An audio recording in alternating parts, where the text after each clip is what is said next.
Welcome to the Bravo Papers, a safe space for all us Bravo fans who love to analyze, deconstruct, and talk about our favorite Bravo shows ad nauseum. So join me, Bravo and Botox, and we'll catch up on all the Bravo news and read way too much into our favorite shows and Bravo celebrities.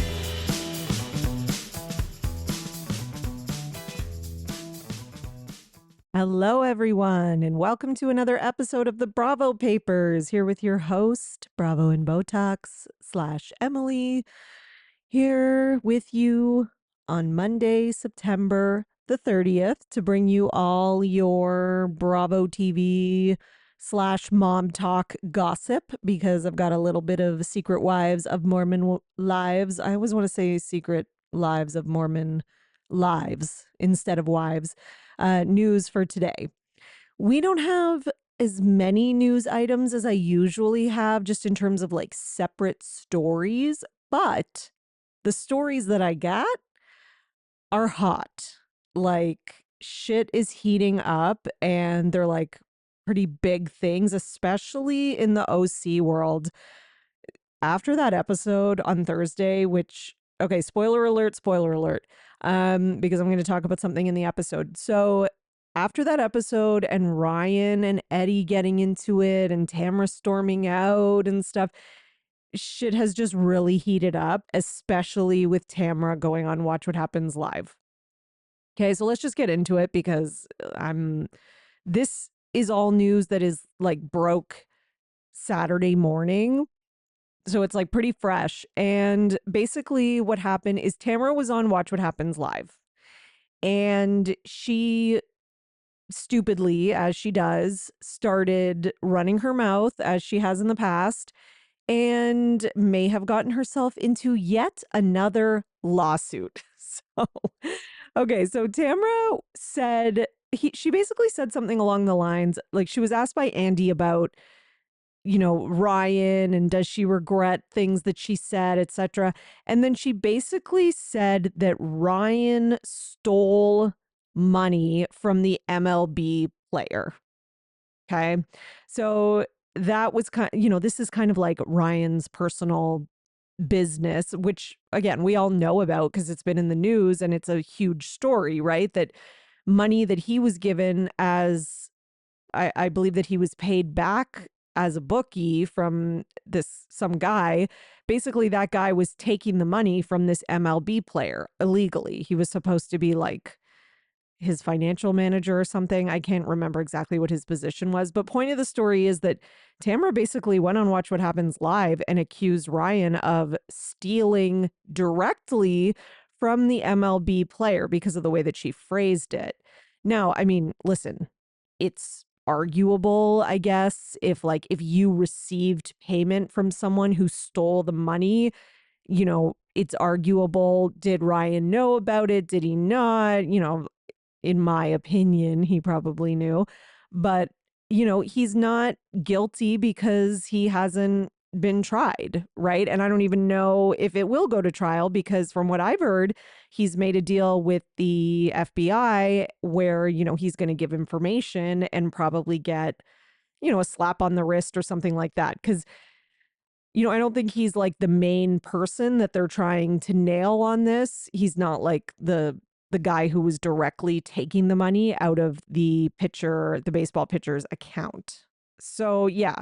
So either way, Andy kind of reminds Tamra on the show that, everyone is innocent until proven guilty. It's America, all that kind of stuff.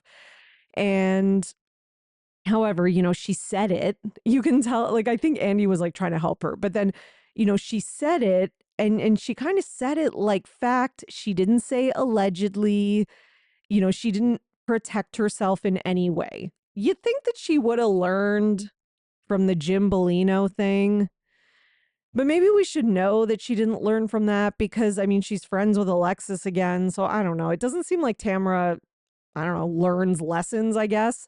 Okay, so let's go into what was actually said now. So this has all been happening Saturday morning, and basically Tamra made a video.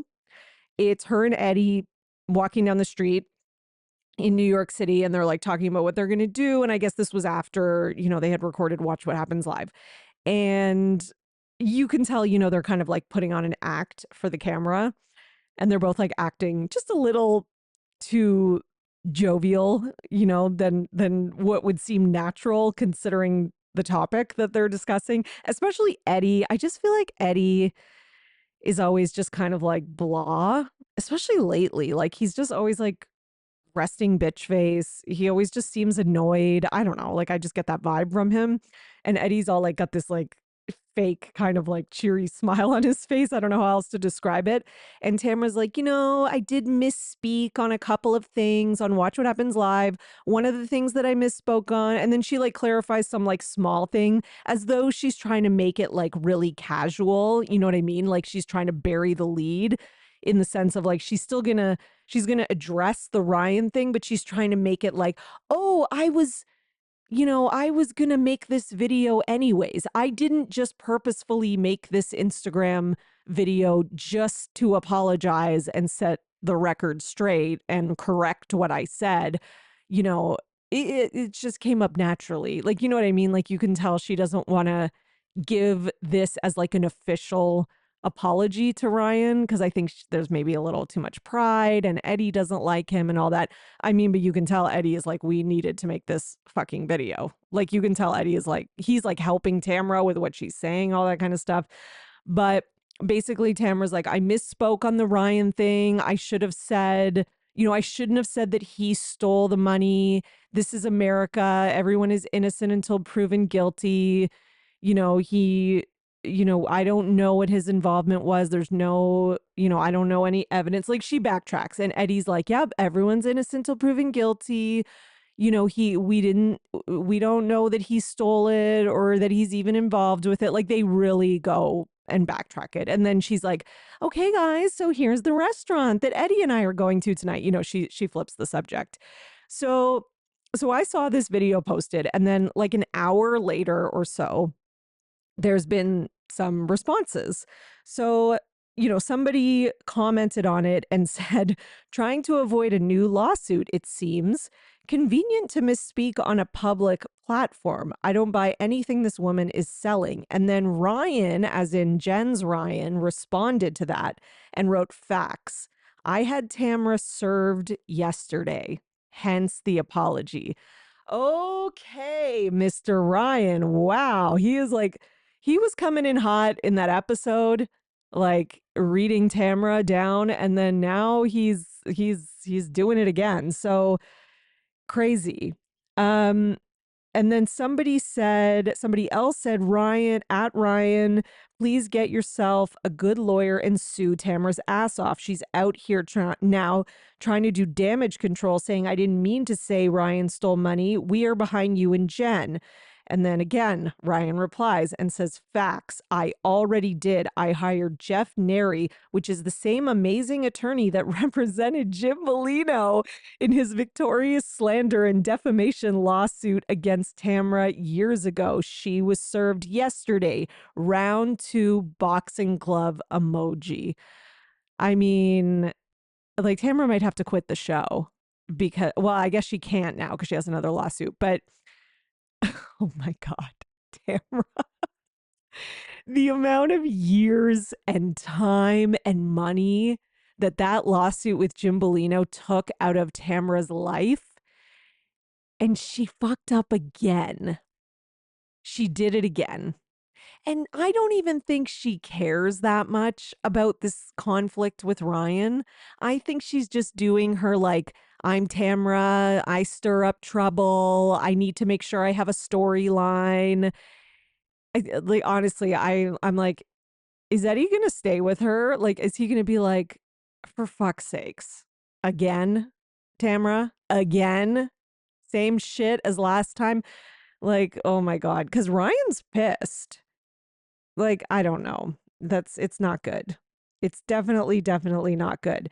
So then there's more. Okay. We are not done yet. So then Ryan posted on his Instagram story, and this is what he wrote. I guess he responded to Tamara's video, and he wrote, Tamara, you are, and he posted this to his story to just like show it to everyone, I guess. He wrote, Tamara, you are played out. Your shtick is old, and we, the fans of the show, I love how he considers himself one of the fans of the show. That was funny. We have evolved and grown up. Your lying, scheming, self-produced drunkenness, nakedness, trailer trash behavior is circa 10 years ago. It's not cute anymore. In fact, it's gross, with a puking face emoji. And we're over it. Just take a look in the mirror, or if self-reflection isn't your thing, then just read the comments on the blogs, Bravo TV, your own podcast, or your own personal social media. Hashtag it's time.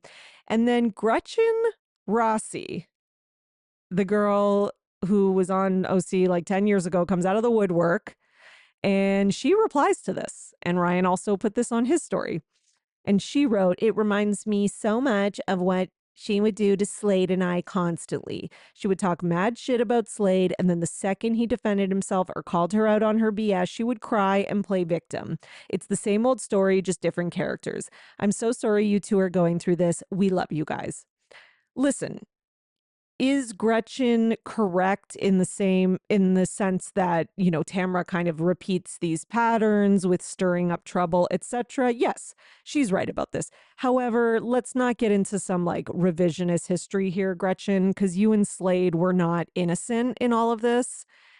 And Slade was not exactly, like, Slade was definitely not innocent, okay? Like, Slade was like a John Jansen. He was the original, okay? And I can never take Slade's side, because the way that he thought it was like okay to just go after women's looks, like, I don't know. He was as much as thirsty as Vicky and Tamara were. Like, Vicky and Tamara were not the victims. I agree with her on that, but he was just as thirsty as they were. And he was just as involved as they were. Okay. And let's not pretend that Gretchen was like Miss Innocent either. Gretchen was very overproduced. Remember that whole like proposal with the helicopter? That was so fucking fake. And then Gretchen was also the one who was always trying to make herself the victim of other people as well. Like, she did the same thing. So whatever. Again, you know, she's not wrong, but it's just coming from her. It's like a little rich. And I get it. Like, she knows she can speak up right now because it was so long ago that she was on the show, and everyone hates Tamara so much right now. Everyone's just going to be like, yes, Gretchen. But, you know, I remember. Okay. And then what else did he write? Oh, yes. So then Ryan also posted a poll. He's really, this man is so petty. Oh my God. Like, listen, I'm not mad at it. I'm enjoying the pettiness. So he puts the only storyline Tamara has, I'm assuming he's spelling her name wrong on purpose, but who the hell knows, is a mean girl, and she should go agree or disagree. And then he has like a yes, no. And then, of course, like most people have said yes. Okay, what else from this whole Ryan story? I think that's the last part. Yep, I think that's the last part. So yeah, not the usual, like, oh, Alexis Bellino is like crying and, you know, whining on Instagram about how everything's not fair and we don't know the truth. This is a little different. I'm enjoying this. And you know what? This episode made me realize something that I don't think I realized consciously last week, which is that I'm a little bit sick of the Alexis John Jansen storyline. I feel like it's been like front and center stage this season, because I was like, wow, this week I really enjoyed OC. Like, I always enjoy it. This has been a good season. It's, you know, you can't say it hasn't been a good season. The episodes have all been good. You know, I've enjoyed myself, all that. But this week I was like, really, like, this was a good episode, you know? And I think it's because it was something different, which we needed. We needed to like pivot to something different. So I was really happy that, you know, we got a different storyline, and now all the drama on social media surrounding it is like new stuff. It's not just like I just said, Alexis's usual, you know, I'm the victim thing. Okay. So the other thing that happened is that if you watch the episode, in the episode, Tamara talks about how she was upset because of Ryan doing this interview on a podcast, the podcast being all about the Real Housewives podcast, right? So, you know, so Tamara's kind of calling Ryan out for things that he said about her on the podcast, right? And then at the table, or sorry, not at the table, and then All About the Real Housewives, the account, they actually posted the clips from the original podcast. Because, of course, why would I would do that too if my podcast was mentioned on a show, right? So they did that. They reposted it and they were like, this was the original interview, by the way, with Ryan, or these are like the clips or the parts of it that Tamara is referencing. And then Jen Pedranti, she's really coming into her own as a housewife. So she posted this on her story and she tagged at All About the Real Housewives podcast. Can we please link the podcast from last year? This woman for an entire year drug my man's name through the mud. Remember, before cameras went up, she never had one problem with Ryan. Hashtag needed a storyline. She has over 1 million followers in her own podcast and trashed Ryan regularly. He went on one podcast and spoke his truth. How ironic that she trash talks people on the regular, and if one person says anything back, it's crocodile tears or a drunk slurring of her words. Eddie tried to stop her several times, and after she stumbled out of Katie's home yelling false statements, the guys had a very civilized conversation. We just had to take the trash out so that could happen, with a peace sign. Okay, Jen, I love it. I love that Jen has like found her voice. She's speaking back. She's, putting things in her place. She's, because I guess she's trying to say like, yeah, I get it. Like Ryan did go on this podcast and he did say these things. First of all, I didn't think he said, like, I'm not like a Ryan fan and I don't think he's perfect.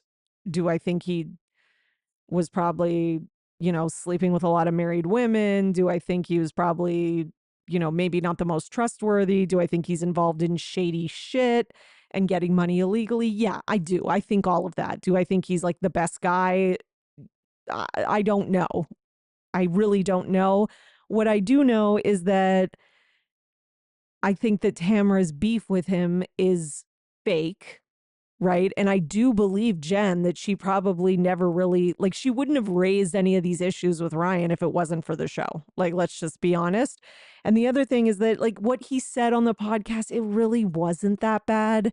And it is true. I'm sorry. Tamara talks about whatever she wants to talk about on her podcast, and she has a very popular podcast. She gets her voice out there, and whenever she says anything that's like, especially noteworthy or controversial, the clips start floating around everywhere, and she gets to always share her perspective and defend herself. I mean, like, I was talking about her and Teddy having Watch What Crappens on their podcast last week, and Tamara spent like a whole 10 minutes defending, her position on the Alexis thing, her position on Shannon. Like, she got to say her piece. So, I see what Jen is saying. If he wants to go on one podcast and he gets to say his side, yeah, like, you're allowed to respond. Tamara's allowed to respond, but like, let's not cry and act like, what he did is so egregious by talking about you on the podcast, because really it just wasn't. Okay. So another thing kind of along the same lines of this is that, of course, Teddy has had Erica Jane on to kind of co-host with her when she talks about Orange County, because I guess Tamara can't do that. So they were talking about Jen calling Tamara trash. And I guess they were kind of saying like, oh, Jen shouldn't have called Tamara trash or whatever. And then Jen, so there was a clip of it floating around on the Bywig Hello Drama Instagram account.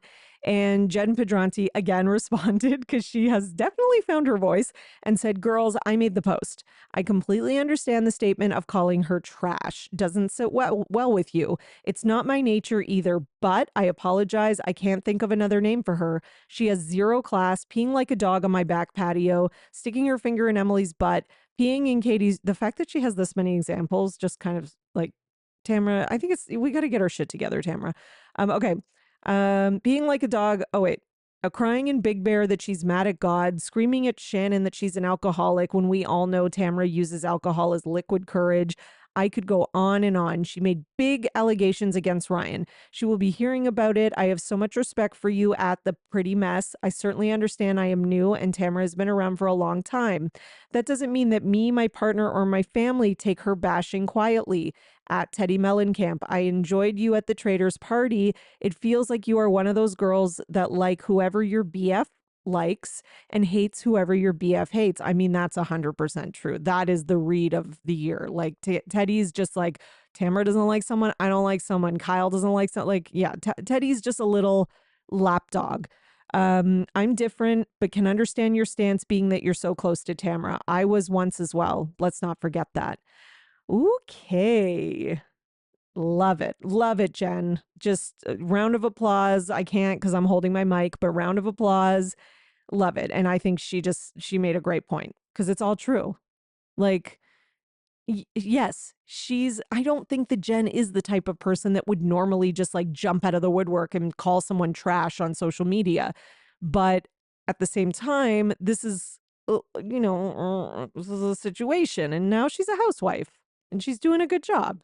And of course, like, listen, if this wasn't Tamra, if this was like two other housewives from another show having this exact same situation and argument, Teddy would 100% be on Jen and Ryan's side.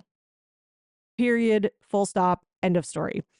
Okay, now Teddy and Erica are not just in trouble with Jen, but they are in trouble with Alexis too. So they were obviously, discussing the whole like Alexis Shannon lawsuit thing, and Alexis responded and said, guess what the show left out?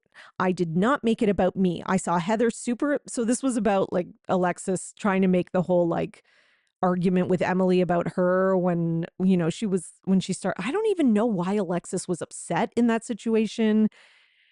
It was so thirsty and pathetic, and she was totally trying to make it about her. I hate when people make me agree with Teddy. It makes me so angry, but here I am. Okay. Anyways, so Alexis responded. I did not make it about me. I saw Heather super upset after 20 minutes of Emily yelling/ranting on Heather. So then I finally told Emily, maybe you should calm down. It's for charity. Heather has tears in her eyes. She didn't do it intentionally. Then Emily brought me into it with the dress size. So unfortunately, y'all are not seeing the truth and I'm the punching bag. But the truth is coming out on my IG ASAP. Teddy, you met me and should know my heart and knock it off. You're being kind of a bitch to me. Just know that what you're seeing is not true. Okay. I mean, Alexis needs to stop with this whole like, you're going to see it on my Instagram live later, ASAP. I'm going to be doing recaps after every episode. It's like, girl, no one cares. I really don't think anyone cares. I don't. I really don't. And you did make it about you. You did. I don't know how, like, yes, I understand that certain aspects of the fight could be edited out, that we didn't see the whole thing, but they didn't edit what you said. You still said what you said, and you were jumping in. Like, you could have just, if you had just sat there and said nothing, they wouldn't have been able to edit anything.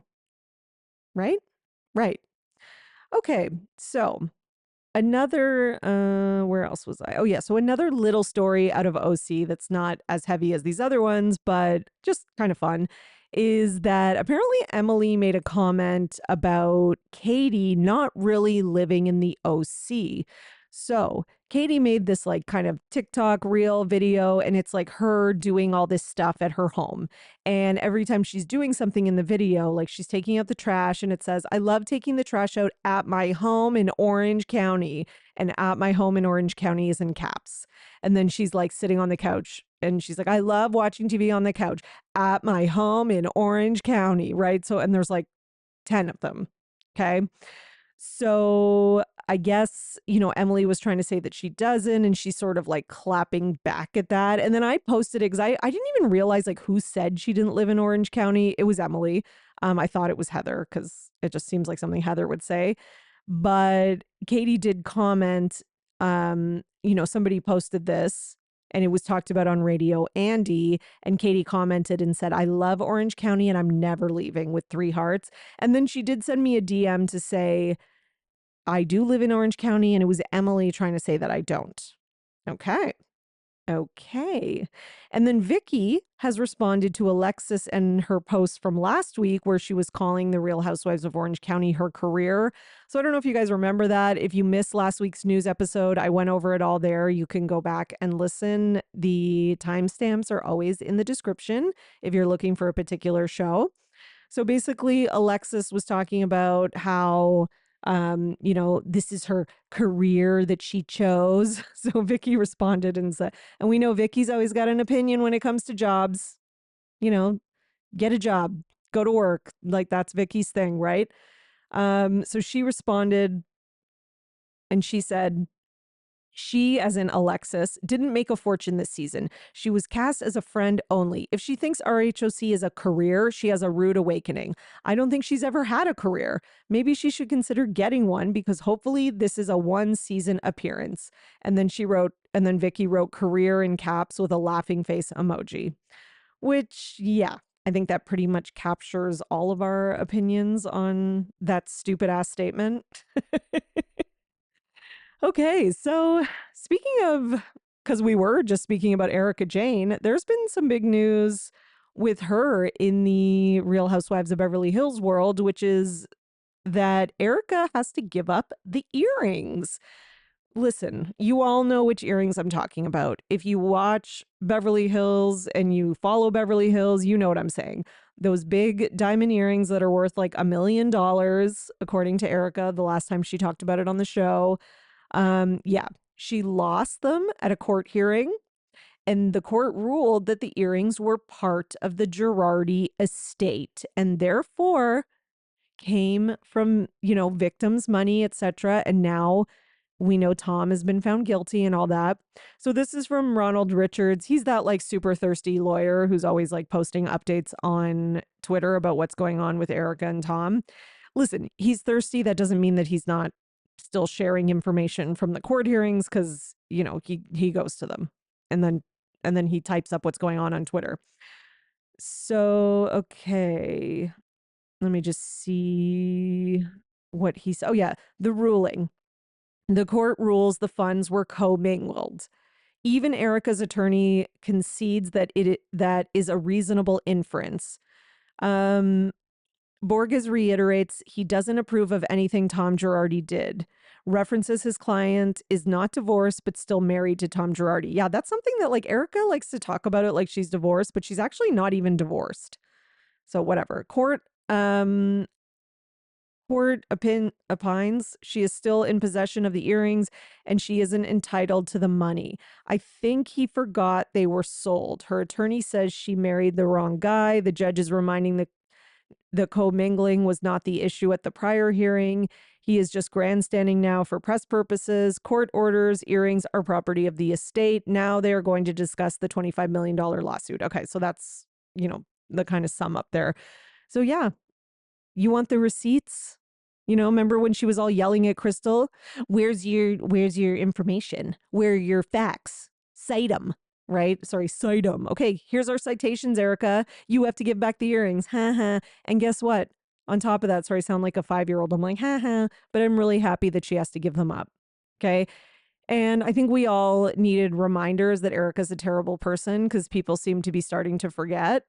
But one thing I will say is that the best part about this is they are going to be sold and she gets nothing from them, not like $0.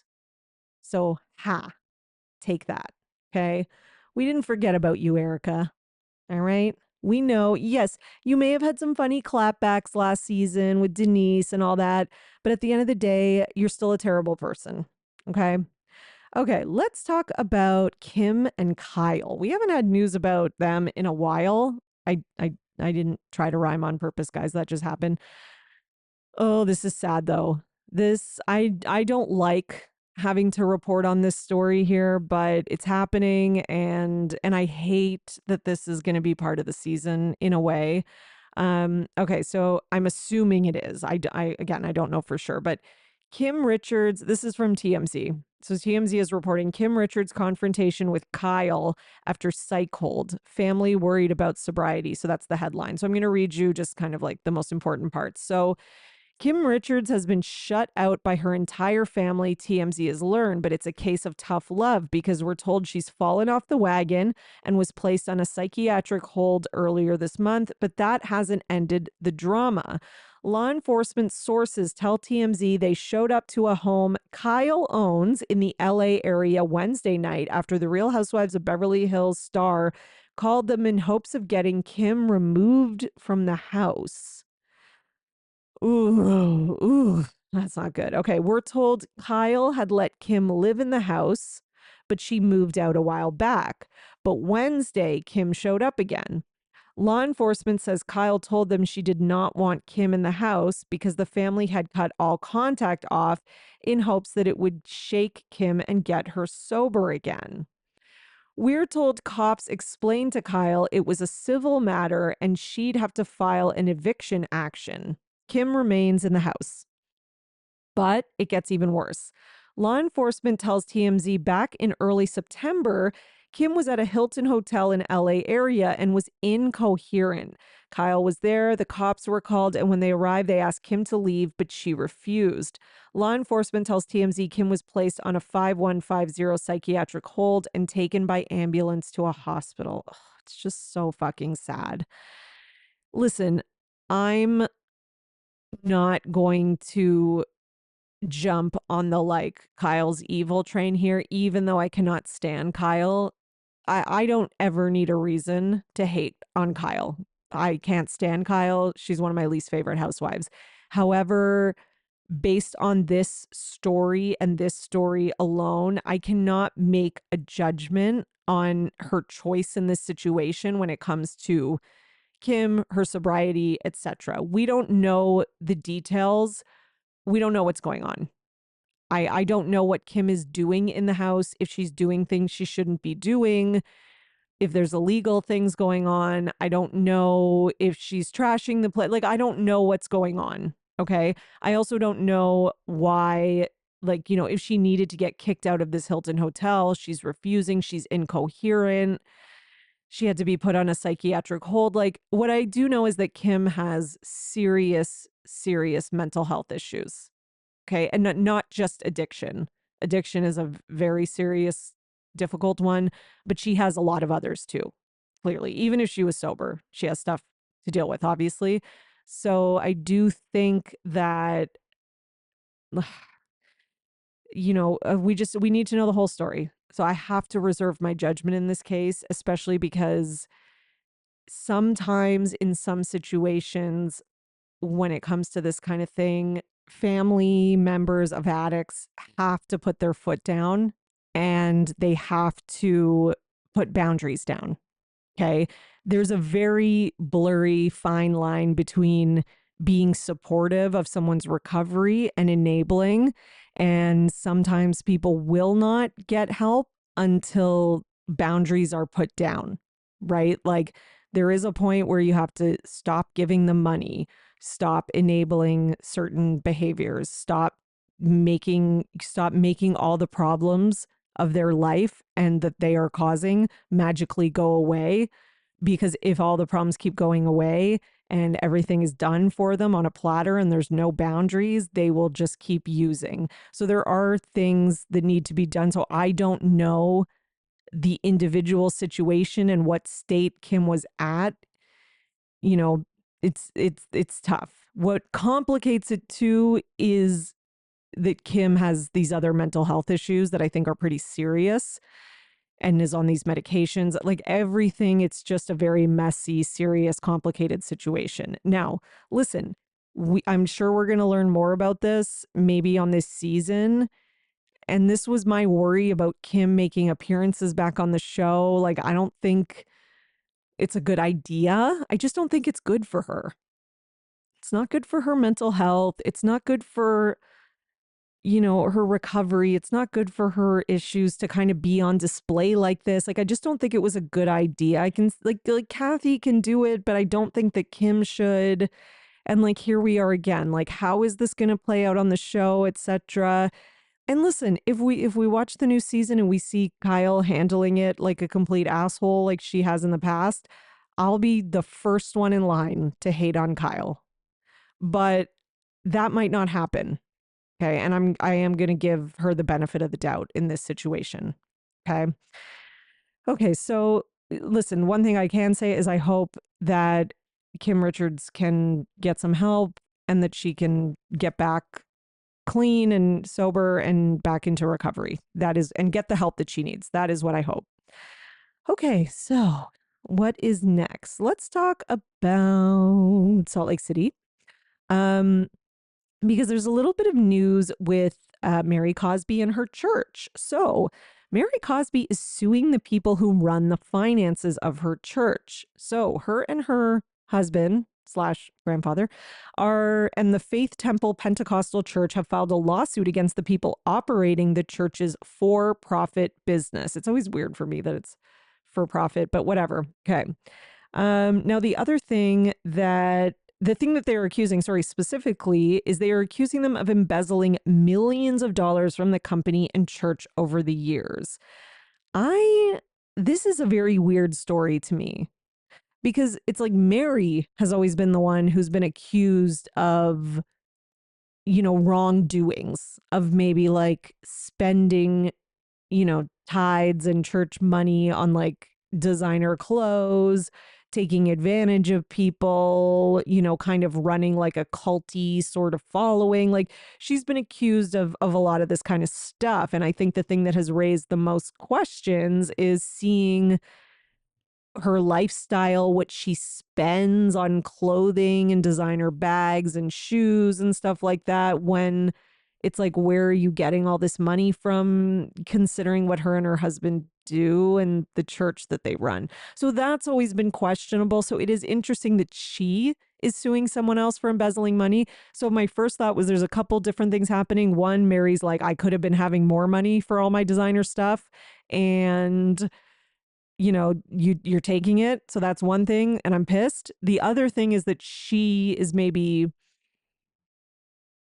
somehow involved in something, and this is like a way to kind of cover her involvement in it by like shifting the blame, and maybe in terms of like paper trail evidence, it's all going to look like it's these other people's fault and she was never involved. So it could be that, or it could be the other thing, or it could be neither, obviously. So we will see how this shakes out. Another thing from Salt Lake City is that Meredith posted, "I support women in business." So this was her kind of coming after Whitney, who was saying that, Meredith has not been supportive of her with, because of the whole bath bombs argument. So Meredith tweeted and she said, after season 1, Whitney was upset that one woman posted her skincare launch online. I told her that if it was her friend, she should have informed Whitney directly. Whitney had a clear understanding of my friendship expectations, yet she did the opposite. Okay, so I guess they haven't made up with Whitney. It seems like Whitney is really being outcasted this season. I don't know.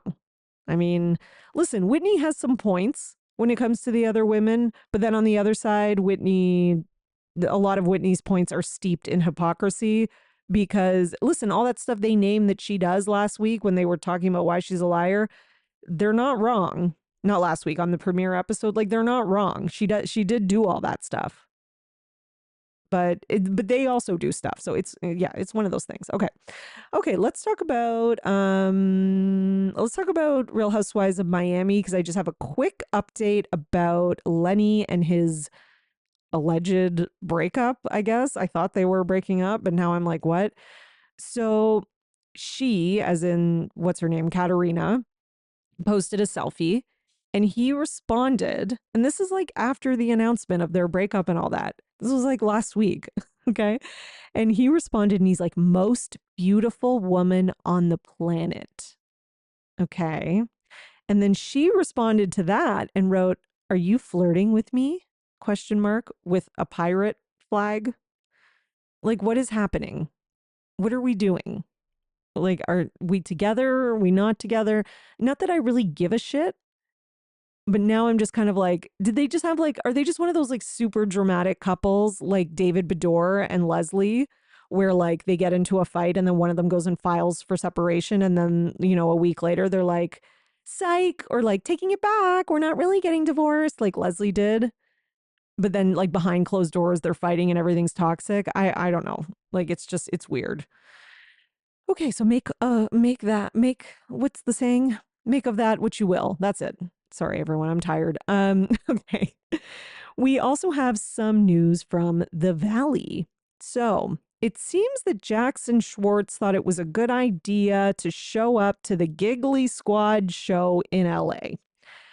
I don't know what they were thinking. I don't know if they thought this was going to be cute, that everyone was going to be like, oh my God, two boys at a Giggly Squad thing.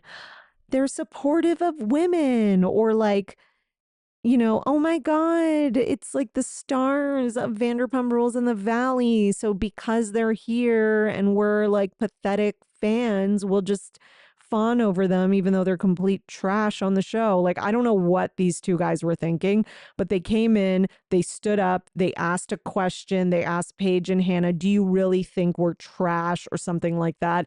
And they basically got booed to death. So they got like booed right out of there. Everybody, listen, Paige and Hannah's stans and their like Giggly Squad fandom are pretty intense and pretty devout fans. So like it doesn't even matter if they're also fans of Vanderpump Rule or the Valley. They're not going to take your side. Also, even people who are not Giggly Squad fans and are just watch those two shows, no one is. Yes, I understand that there are people fangirling over them. I get that everywhere they go, that fans are going to want to take a picture, all that kind of stuff. But you're particularly coming to their event and then asking this question, like trying to be cute, and it's not cute. And that's it. No one asked for you to be there. Okay. Now, the other thing is that Jesse and Michelle from the Valley are, I guess, having some co-parenting issues amid their divorce, which, yeah, I'm a little surprised about, because it's like, just based on the Valley news I've been seeing lately and things that they've been posting, there was like pictures of like Jesse and Michelle's boyfriend like hanging out and seemingly having fun on the cast trip from the season that they're currently filming. There was even a picture of Jesse sitting on Michelle's new boyfriend's lap. They've both seemed to have like moved on in terms of relationships and seem to be happy in new relationships, and even being able to film and hang out together. Like, all that is good. So I kind of assumed, which maybe I shouldn't have, but I kind of assumed that maybe like their co-parenting was at least going better, but I guess it's not. Because I guess co-parenting is a different beast, because Jesse posted this on his Instagram story. Healing is so hard because it's a constant battle between your inner child who's scared and just wants safety, your inner teenager who's angry and just wants justice, and your adult self who is tired and just wants peace. Be gentle with yourself. And then this was like the same day or within the same day or so, Michelle, she did like an Ask Me Anything thing on Instagram, and somebody wrote, how's co-parenting? And she just posted a video of herself sitting in the car with that Selena Gomez song that she wrote about Justin Bieber. I can't remember what it's called. To Love Me or whatever it's called. It's like a sad kind of ballad. And that song is playing, and she's just looking into the camera, trying her very best to produce tears. There's maybe a little tears and crying, but it just is a little performative. And the reason I say that, I'm not saying she's not really struggling with co-parenting with Jesse, or that she's not really sad, but it's just like, why are you filming yourself like this? It's very cringe. And then in it, she starts like while she's crying, she starts like fixing her hair and the way she looks. And I'm like, girl, it's coming off very, I want attention, I want sympathy, I want to make sure everyone knows my ex-husband's the villain. Like, it's not coming off good. Maybe don't like fix your hair and start like crimping yourself in the video. That could have helped. Also, you could just answer the question. You don't have to post this like, victim-y video where it really seems like you have a lot of self-pity. Okay. Yeah. Anyways. So that was the Valley news. Okay, so what is our last story for today? Oh, wait, we have two. First, we have Real Housewives of New York. So apparently, Rebecca Minkoff's start as a RHONY housewife it's going to be a rough one. She's not an official housewife. She's a friend of, first of all. We'll start with that. But apparently, she suggested to Jenna Lyons that they have a fake fight over fashion on the new season of RHONY. And Jenna was like, no. So people are kind of pissed about that. They're like, oh, great. If it wasn't bad enough, all the Scientology stuff, on top of that, she's trying to overproduce and fake produce fights because clearly she was like trying to, get a full-time spot, which didn't end up happening. And yeah, so people are not happy. I'm sure that based on all the feedback and the fan outrage and the Scientology stuff, that, yeah, I don't think we'll be seeing Rebecca Minkoff again after this season. And I'm sure her kind of role in this season is going to be pretty, like, I think they're going to minimize it. Okay. Okay, so let's end with some mom talk news, some secret lives of Mormon wives. First of all, People magazine picked up the story about Jen Affleck and how her husband isn't really related to the Ben Affleck. And I mean, like, there's been like genealogy type of like accounts that do that, and they've been like tracing it all and talking about that. And there's no evidence to show that they are in anywhere in any line have any relation. And now People has picked it up, and Secret Lives of Mormon Wives star Zach Eflick reportedly has no relation to Ben Affleck. Absolutely not true, says a source. So how embarrassing for him. I mean, to me, this is the worst. This is the most embarrassing thing for him. Like, the way that he acted with his wife was the biggest like asshole douche moment. This is the most embarrassing by far. And I bet you he's so pissed at Jen for mentioning that in the confessional. Although who knows? Who knows? Maybe he like told her to mention it, and he told her to do the whole like, oh, he's going to kill me for saying this. Like, I don't know. Because I feel like he probably thought people might think it was cool. And I can see him and her being dumb enough to think that like, no one's going to look into it. We're just going to like, or it's not provable, and that, there's no way to prove it. And boy, were they wrong. Okay. Now, the other piece of news is a little update about Dakota and Taylor. So I told you last week that they were like seemingly broken up, but which it seems like they are. But Taylor, like, she's been posting all these TikToks. She posted this one where like, she's holding her baby and like bouncing it around. And then it says, too triggering to watch the show, but I at least wanted to see my son's birth. And then it shows her watching, the birth of her son on a TV in the video while she's holding her baby. Now, and then she was asked, I guess, by Us Weekly, are you two together or not? Like, based on all these videos. And this is the quote: "We are not fully together, but not fully done." Okay. Whatever that means. And then she posted a TikTok saying, not girls coming out of the woodworks about their past with Dakota in brackets, or with Dakota in quotations. Taylor, I think you put the quotes around the wrong thing. Like, wait, is that not really his name? I'm okay. Anyways, I don't even know what she's doing. So is that why you're not fully together, but also not fully done? Because you have to see if there's any evidence for all these allegations coming out first before you can make a final decision, or what? Listen, I'm just, in this case, this is where there's smoke, there's fire. And there's fire. And his name is Dakota. And you need to just break this off. And there's a part of me too that's like, she's doing this kind of ambiguous language and saying we're not done, but we're not, like, it's just to string people along for the next season, for clout, for views, for popularity, for all that kind of stuff. Like, I think there probably is a clear answer about whether they're together or not. And I think she likes it to be vague, right? Because I guess that's a smart kind of PR move in terms of getting engagement and keeping her name in the headlines. Okay, everyone. I think that was our last story today. For bonus content, you can go to patreon.com/Bravo and Botox, and $5 a month will give you an extra episode every week. So 4 podcast episodes a month. We have a great time over there, and you should join us. And until next time, you are now in the know for everything Bravo. Bye. Thanks for listening, everyone. Your support really means everything to me, and this show wouldn't be possible without you, the listeners. So please, if you enjoy the podcast, leave a 5-star rating and subscribe so you don't miss an episode. For more, you can join my Patreon, patreon.com/Bravo and Botox. And for $5 a month, you'll get 4 extra podcast episodes a month. You'll also get early releases of Bravo Paper episodes and more. Please also subscribe to my YouTube channel at The Bravo Papers and follow me on Twitter, Instagram, at Bravo and Botox, and at The Bravo Papers. If you'd like to buy me a coffee, you can at buymeacoffee.com/Bravo and Botox. Send your love through some much needed caffeine.